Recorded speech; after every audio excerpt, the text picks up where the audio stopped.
అనగనగా ఛానల్‌కి అందరికీ స్వాగతం.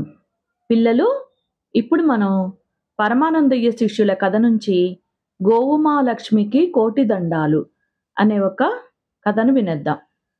ఒకరోజు పరమానందయ్య గారు తన శిష్యులందరినీ పిలుస్తారనమాట. పిలిచి, "ఒరేయ్! పిల్ల పెళ్ళనుకుంటున్నాము. ఇంట్లో చూస్తేనేమో ఒక్క పాడి ఆవు గూడా లేదు. ఒక మంచి పాడి ఆవుని కొనుక్కురావాలిరా" అని జెప్పి అంటారనమాట. అనగానే ఇంక శిష్యులందరూ, "తప్పకుండా గురువుగారు. మేమెళ్లి మంచి పాడి ఆవుని కొనుక్కొస్తాం" అని జెప్పి అంటారు. మంచి పాడి ఆవంటే చెప్పండ్రా అని చెప్పి గురువుగారు అడుగుతారు. అంటే ఆళ్ళ శిష్యుల్లో ఒకడంటాడనమాట. మంచి పాడి ఆవంటే ఏముంది గురువుగారు, చక్కగా పాలివ్వాలి. ఎవరిని కుమ్మకూడదు. అంతే గదా! అని జెప్పి అంటారు. అనగానే గురువుగారంటారు, "ఆ విషయము మనకి ఆవును చూస్తే తెలీదు. అక్కడున్న నలుగురు చెప్పాలి. చక్కగా పాలిస్తుంది. ఎవరిని కుమ్మదు" అట్లా అనుకుంటూ నలుగురిని కనుక్కొని తీసుకురావాలి. మీ సొంత బుద్ధి మటుకు ఉపయోగించకండ్రా దయచేసి అని జెప్పి అంటారనమాట.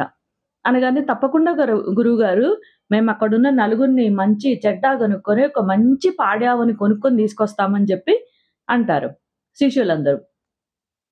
సరేరా అని జెప్పి ఇంక పరమానందయ్య గారు శిష్యులందరికీ డబ్బులిస్తారనమాట. పాడి ఆవుని కొనుక్కొని తీసుకురమ్మని జెప్పి. ఇంక అందరూ ఈ పాడి ఆవుని కొనుక్కురావడానికి పక్క ఊరికెళ్తారు. వెళ్ళి ఇంక పొద్దుపోతుంది. సాయంత్రం అవుతుండగా అప్పుడొస్తారనమాట. రాంగానే ఏంట్రా పరమానందయ్య గారు ఎదురు చూస్తూ ఉంటారు. వెళ్ళిన వాళ్ళు ఏంట్రా ఇంకా రాలేదని చెప్పి. అంటే ఇంక వస్తారనమాట. వాళ్ళల్లో కొంతమంది శిష్యులు ముందు ఇంటికొస్తారనమాట. ఇంటికి రాంగానే అడుగుతారు పరమానందయ్య గారు. "ఏరా మరి ఇంతసేపయింది. మీరు పాడి ఆవుని కొన్నారా లేదా?" అని చెప్పి అడుగుతారు. "గురువుగారు మంచి పాడి ఆవు దొరికింది. అక్కడున్న వాళ్ళందరూ చెప్పుకుంటున్నారు.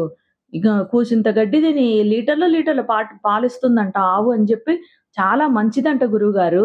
అక్కడున్న వాళ్ళందరి మాటలు విని మేము ఆ పాడి ఆవుని కొనుక్కొని తీసుకొచ్చామంటారు." "అవునా! చాలా మంచి పని చేశారురా మీరు" అని, "ఇంతకీ ఆవెక్కడిరా" అంటే, "బండి మీద తీసుకొస్తున్నాం గురువుగారు" అని జెప్పంటారు. "బండి మీద తీసుకురావడం ఏంట్రా" అని జెప్పంటారు. అంటే, "అదే గురువుగారు అక్కడ ఇది బుధ, శుక్రు వాళ్ళు ఆ ఆవుని బండి మీద పడుకోబెట్టి ఇంటికి తీసుకొస్తున్నారని జెప్పంటారు." అనగానే, "ఏంట్రా ఇది మామూలుగా నడుచుకుంటూ వస్తుంది కదా ఆవు. ఇలా బండి మీద తీసుకురావడం ఏంట్రా" అని జెప్పి చూసేటప్పటికి ఆ వీధి సందు చివర ఒక బండి మీద ఒక పాపం చనిపోయిన ఒక ఆవు ఉంటుందనమాట. ఆ బండిని మిగతా శిష్యులందరూ కలిసి ఈ పరమానందయ్య గారి ఇంటి దగ్గరికి తీసుకొస్తూ ఉంటారనమాట. తీసుకొస్తూ అనంగానే ఇక పరమానందయ్య గారు ఆశ్చర్యపోతారు. "ఇదేంట్రా ఈ చచ్చిపోయిన ఆవుని తీసుకొచ్చారేంటి మీరు? మంచి పాడి ఆవుని తీసుకురమ్మంటే" అని చెప్పంటనమాట. అంటే, "గురువుగారు మీరేం చెప్పారో మేము అలానే చేశాం గురువుగారు" అని చెప్పంటారు. "ఏం చేశార్రా" అని చెప్పి అడుగుతారనమాట పరమానందయ్య గారు.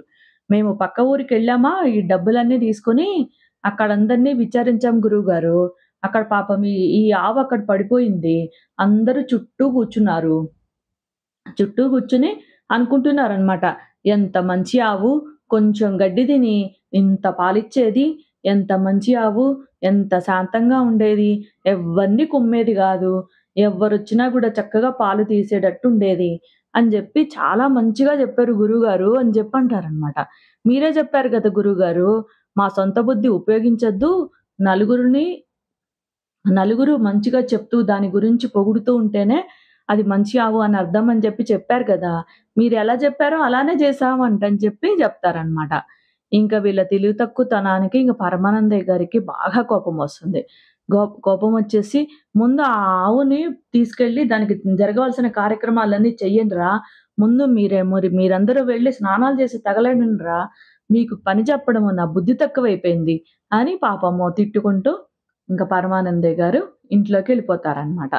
అలా వాళ్ళు తెలివి తక్కువగా వాళ్ళు చెప్పిన దాన్ని గురువుగారు చెప్పిన దాన్ని సరిగ్గా అర్థం చేసుకోకుండా వాళ్ళు వేరే విధంగా చేస్తారు. కథ కంచికి మనమింటికి. నచ్చితే లైక్ చేయండి, షేర్ చేయండి, సబ్స్క్రైబ్ చేయండి.